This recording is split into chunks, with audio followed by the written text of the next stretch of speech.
اچھے طریقے سے کسی کی آپ اصلاح کر سکتے ہو، اگر کوئی ڈنڈی مارے تو لازمی کرو۔ ہر بندے کو سپاہی بننا پڑے گا۔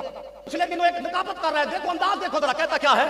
کہتا جی دو گروہ تھے، ایک یزیدی تھا ایک حسینی تھا، ٹھیک ہے جی، کہتا ادھر بھی نماز تھی ادھر بھی نماز تھی، ادھر بھی قرآن تھا ادھر بھی قرآن تھا، کہتا ہے ادھر بھی سجدے کیے جا رہے تھے ادھر بھی سجدے کیے جا رہے تھے، آخر میں ڈنڈی کیا مارتا ہے؟ کہتا ہے ادھر بھی صحابہ تھے ادھر بھی صحابہ تھے۔ ایک بندہ کھڑا ہو گیا، بندے نے کھڑا ہو کے کیا داستے صحیح یزید دے لشکر دے اندر کیڑا صحابی سی پناہ تے دس؟